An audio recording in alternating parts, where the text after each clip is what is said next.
रहेगा, उनके पिटारे से क्या निकलेगा देशवासियों के लिए, सबकी निगाहें इस पर टिकी हुई हैं। 11 बजे का समय है जब निर्मला सीतारमण बजट पेश करेंगे। बिल्कुल, और हमारे साथ हमारे खास मेहमान भी इस वक्त जुड़ चुके हैं। हमारे साथ समीर चौगांकर, राजनीतिक विश्लेषक, हमारे साथ जुड़ चुके हैं। हमारे साथ जम्मू से रमन सैनी है और हमारे साथ नित्यानंद भी हैं, हमारे सहयोगी साथ में जुड़े हुए। सबसे पहले रमन सैनी का रुख कर लेते हैं, जम्मू से हमारे साथ जुड़े हुए हैं। रमन, जम्मू के लोगों की क्या कुछ मांगे हैं, क्या डिमांड है इस बजट को लेकर, क्या एक्सपेक्टेशंस, उम्मीदें?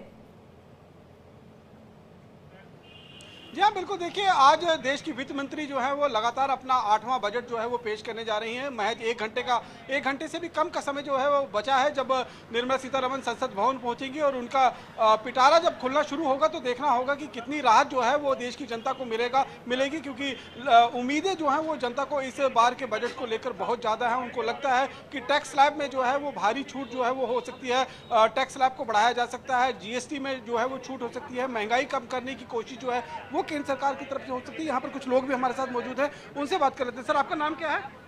जी, अरुण शर्मा। अरुण जी, आज बजट जो पेश हो रहा है किस तरीके से देख रहे हैं, क्या कुछ उम्मीदें हैं आपकी बजट से लेकर? जी, राहत की उम्मीद है। महंगाई, जैसे आप देख ही रहे हैं कि महंगाई कितनी बढ़ चुकी है और सेविंग बिल्कुल भी नहीं है। आम आदमी की बात करें तो बिल्कुल भी सेविंग हमारे पास हो नहीं रही है। तो जॉब सैलरीज आ रही हैं वो सारी एक्सपेंस में ही जा रही हैं। तो उम्मीद यही करते हैं कि निर्मला मैडम कुछ ना कुछ राहत हमको दें, टैक्स स्लैब को जो है वो बढ़ाया जाए और वहाँ से भी थोड़ा सा पैसा बचे, तो सेविंग होगी तभी इन्वेस्टमेंट होगा और आम आदमी के पास पॉकेट में पैसा बचेगा।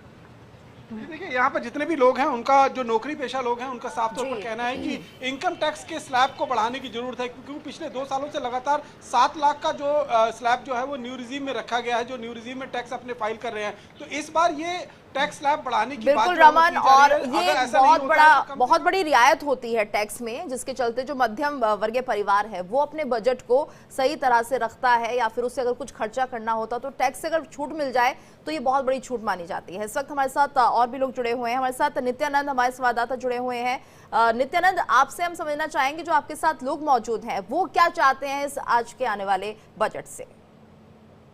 जी बिल्कुल, आज वित्त मंत्री द्वारा 8वां बजट प्रस्तुत किया जाएगा और इसका इंतजार आम जनता को बेसब्री से। हमारे साथ कुछ लोग मौजूद हैं, आइए इनसे जानते हैं कि ये क्या चाहते हैं। जी, अपना परिचय बताइए।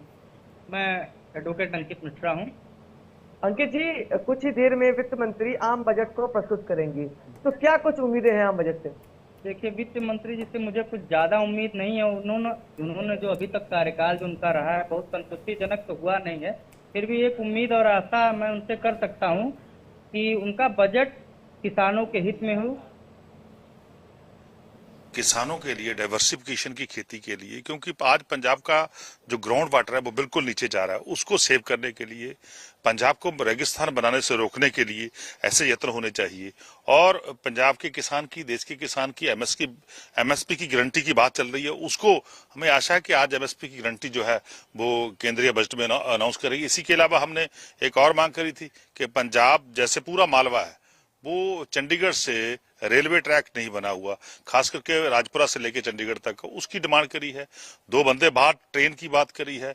Anganwadi worker, mid day worker, उनका जो उनको सैलरी मिलती है, उनको ऑनरेरियम मिलता है, उसको बढ़ाने की बात करी। बहुत एक लंबा अच्छा हमने बना के मेमोरेंडम सेंटर को दिया है। बिल्कुल, आरडीएफ के पैसे, नेशनल हेल्थ मिशन के पैसे, इन सभी चीजों की बात जो है मैंने सेंटर जो हमारे कैबिनेट मिनिस्टर है निर्मला सीतारमण जी, उनके सामने रखी थी।